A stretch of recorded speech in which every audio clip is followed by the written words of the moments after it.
आप देख रहे हैं अल्फा डिफेंस हिंदी में आपका स्वागत है। आप हमें ज्वाइन कर सकते हैं सोशल मीडिया पर, फेसबुक, इंस्टाग्राम, ट्विटर और इंग्लिश व्यूअर्स हमें ज्वाइन कर सकते हैं अल्फा डिफेंस इंग्लिश पर। आइए शुरू करते हैं आज का वीडियो।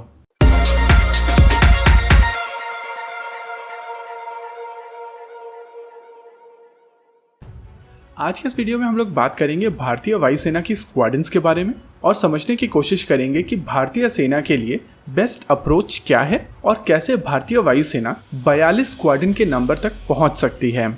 ये चीज़ हम सब जानते हैं कि भारतीय वायुसेना को दो फ्रंट पर वॉर लड़ने के लिए 42 यानी कि 42 स्क्वाड्रन्स की आवश्यकता है। हालांकि ये 42 स्क्वाड्रन वाली कैलकुलेशन थोड़ी पुरानी है, लेकिन अगर हम लोग इसको मान के चलें तो अभी भारतीय वायुसेना के पास में तकरीबन 33 स्क्वाड्रन्स हैं और आने वाले समय में इनमें से कई स्क्वाड्रन्स रिटायर की जाएंगी, जिसके बाद नंबर और भी ज्यादा कम होता चला जाएगा। आइए एक नजर डालते हैं भारतीय वायुसेना की स्क्वाड्रन्स पर और इन स्क्वाड्रन्स में मौजूद फाइटर जेट्स पर। भारतीय वायुसेना के पास में 7 स्क्वाड्रन्स में MiG-21 बाइसन्स हैं, जिनको तकरीबन 10 साल पहले रिटायर हो जाना चाहिए था, लेकिन स्क्वाड्रन्स को मेंटेन करने के लिए ये फाइटर जेट्स आज भी यूज किए जाते हैं। ये फाइटर जेट साल 2024 तक रिटायर कर दिए जाएंगे। भारतीय वायुसेना के पास में 6 स्क्वाड्रन्स में जैगवार फाइटर बॉम्बर हैं। आज की तारीख में पूरे वर्ल्ड में कहीं भी जैगवार ऑपरेट नहीं किए जाते हैं। हालांकि भारतीय वायुसेना अपने जैगवार्स को अपग्रेड कर रही है। हमारी जानकारी के हिसाब से जैगवार फाइटर बॉम्बर की 3 स्क्वाड्रन्स साल 2025 तक रिटायर कर दी जाएंगी और बाकी 3 स्क्वाड्रन्स जो डैरिन 3 स्टैंडर्ड्स पर अपग्रेड की जा रही हैं, वो साल 2030 तक रिटायर कर दी जाएंगी। हालांकि ये पॉसिबल है कि ये 3 स्क्वाड्रन भी अर्ली रिटायरमेंट देखें, क्योंकि इस फाइटर जेट में अभी जिस इंजन का प्रयोग किया जा रहा है उसमें बहुत ज्यादा पावर नहीं है और हनीवेल के साथ में जो इंजन को लेकर बात चल रही थी वो प्राइसिंग पे आके फंस गई थी, जिसके बाद ये बात आगे नहीं बढ़ पाई।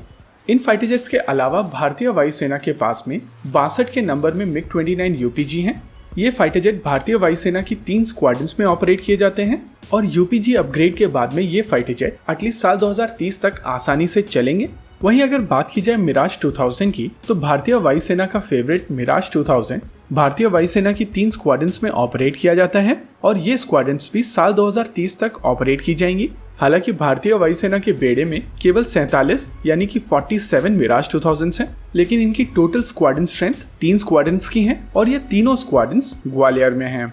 इन फाइटर जेट्स के अलावा अभी भारतीय वायुसेना के पास में केवल एक स्क्वाड्रन में तेजस मार्क 1 है। ये फाइटर जेट IOC स्टैंडर्ड्स के हैं और आने वाले समय में FOC स्टैंडर्ड की एक और स्क्वाड्रन भारतीय वायुसेना को मिलने वाली है। वहीं अगर बात की जाए Su-30 MKI की, तो Su-30 MKI का नंबर 272 का है, लेकिन ये फाइटर जेट भारतीय वायुसेना में 12 स्क्वाड्रन्स में है और कुछ फाइटर जेट अभी भारतीय वायुसेना को डिलीवर नहीं हुए हैं। हमारी जानकारी के हिसाब से अभी भारतीय वायुसेना के पास में केवल 261 फाइटर जेट्स हैं। हालांकि ग्वालियर में जो tactics and air combat development establishment है, उनके पास में भी कुछ फाइटर जेट्स हैं और माना जाता है कि उनके पास एक से ज्यादा स्क्वाड्रन में Su-30 MKI ऑपरेट किए जाते हैं।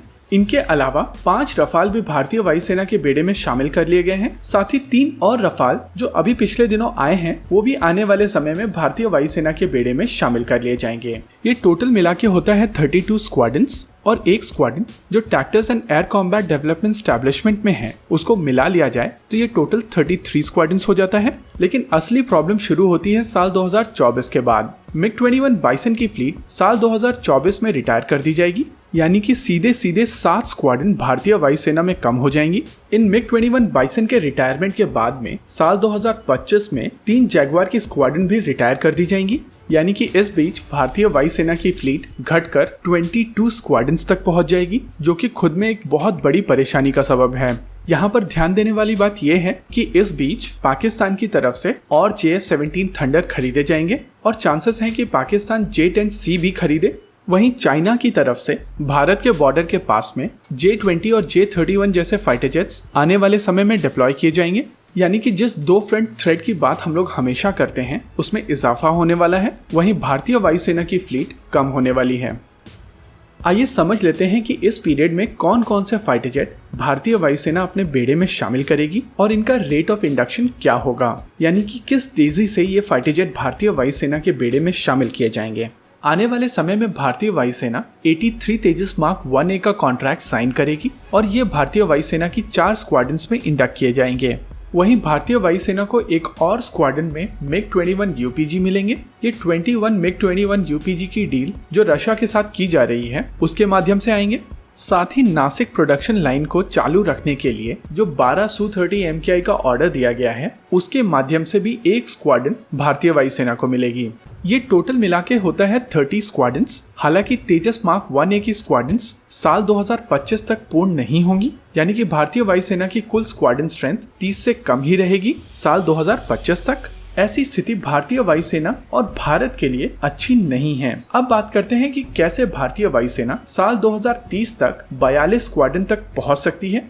MMRCA 2 को लेकर बहुत लोग बहुत सारी बातें कर चुके हैं और सबका मानना है कि अब MMRCA 2 का आगे बढ़ना मुश्किल है। और मान लिया जाए कि अगर भारतीय वायुसेना आज भी MMRCA 2 को लेकर आगे बढ़ती है तो तकरीबन 7.5 से 8 साल लगेंगे भारतीय वायुसेना को पहला फाइटर जेट मिलने में, क्योंकि कम से कम 3 से 4 साल लगेंगे सिलेक्शन प्रोसेस में। उसके बाद प्रोडक्शन फैसिलिटी बनाकर पहला फाइटर जेट रोल आउट करते करते तकरीबन 3 से 3.5 साल लगेंगे और इतना समय भारतीय वायुसेना के पास नहीं है। ऐसी स्थिति में भारतीय वायुसेना के लिए सबसे अच्छा ऑप्शन रहेगा कि अभी जो 36 रफाल का ऑर्डर है उसके कंप्लीट होने के बाद में अगर भारतीय वायुसेना 36 और रफाल का ऑर्डर देती है तो भारतीय वायुसेना को कम समय में 2 स्क्वाड्रन्स और मिल जाएंगी। और यहाँ पर नोट करने वाली बात यह है कि ये 36 रफाल अभी के 36 रफाल से सस्ते पड़ेंगे, क्योंकि इस डील के दौरान ना ही भारतीय वायुसेना को इंडिया स्पेसिफिक एनहांसमेंट कराने की जरूरत पड़ेगी, ना ही वेपन पैकेज लेना होगा, ना ही लॉजिस्टिक्स और ना ही ट्रेनिंग पैकेज। इसके अलावा भारतीय वायुसेना के 2 बेसिस पहले 36 रफाल की डील के साथ ही मॉडिफाई हो चुके हैं और ये बेसिस 2 और स्क्वाड्रन्स अकोमोडेट करने में सक्षम होंगे, यानी कि साल 2025 तक भारतीय वायुसेना को 2 और स्क्वाड्रन में रफाल मिल सकते हैं। और जैसे ही साल 2025 में ये सेकेंड लॉट के 36 रफाल की डिलीवरी कंप्लीट हो जाती है, वैसे ही भारतीय वायुसेना रफाल F4 स्टैंडर्ड के 36 और रफाल का ऑर्डर दे सकती है, जो भारतीय वायुसेना को टोटल 6 स्क्वाड्रन्स में रफाल प्रदान कर सकता है। और इन सभी रफाल की डिलीवरी साल 2028 से पहले तक कंप्लीट की जा सकती है। दासो एविएशन की प्रोडक्शन फैसिलिटी इस समय 26 fighter jet per year roll out कर सकती है। पहले ये नंबर केवल 12 का था, लेकिन इस समय ये नंबर 26 है। इस चीज को लेकर जो हम लोगों ने कैलकुलेशन की थी, अगर आप उसको समझना चाहते हैं तो आप डिस्क्रिप्शन में दिए गए आर्टिकल को पढ़ सकते हैं। रफाल के अलावा भारतीय वायुसेना को तेजस मार्क 1, तेजस मार्क 1A और तेजस मार्क 2 के ऊपर भी फोकस करना पड़ेगा। अभी के प्रोडक्शन रेट के हिसाब से HAL हर साल 12 फाइटर जेट प्रोड्यूस कर सकता है, 8 फाइटर जेट LCA डिवीजन से और 4 फाइटर जेट किरण हैंगर से।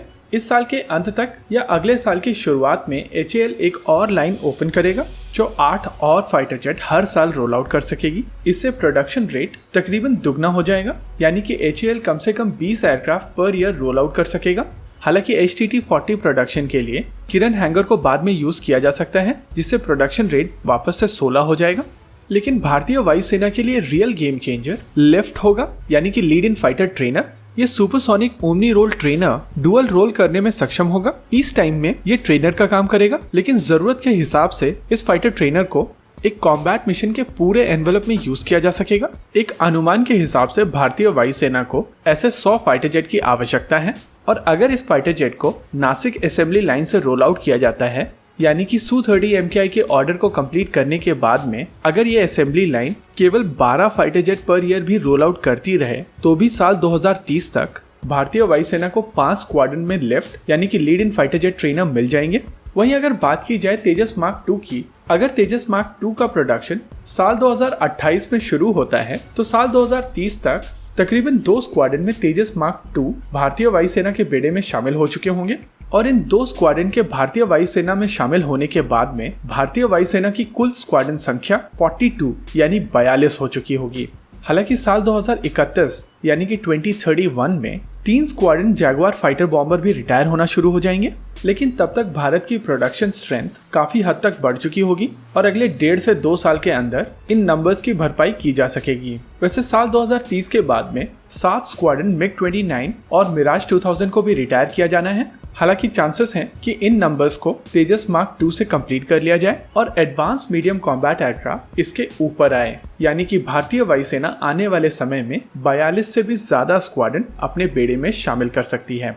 वैसे अगर आपको इस चीज के फिनेंस के बारे में समझना है कि हर डील की कितनी लागत आएगी, तो आप डिस्क्रिप्शन में दिए गए आर्टिकल को पढ़ सकते हैं। वहां पर हम लोगों ने डिटेल में एक्सप्लेन किया है कि हर डील की लागत कितनी आएगी। और रही बात स्पोर्ट की, तो स्पोर्ट के ऊपर हम लोग एक वीडियो पहले कर चुके हैं, जिसका लिंक आपको आई बटन और डिस्क्रिप्शन दोनों जगह मिल जाएगा। इस वीडियो में रखते हैं केवल इतना ही। आपको क्या लगता है बताइए हमें कमेंट सेक्शन में। आगे आप कौन सा वीडियो देखना चाहते हैं बताइए हमें कमेंट सेक्शन में। वीडियो को अंत तक देखने के लिए धन्यवाद। अगर आपको वीडियो पसंद आया हो तो आप इसे अपने दोस्तों के साथ जरूर शेयर करें, और अगर नहीं पसंद आया तो बताइए हमें कमेंट सेक्शन में आखिर क्यों। देखते रहिए अल्फा डिफेंस। धन्यवाद। जय हिंद।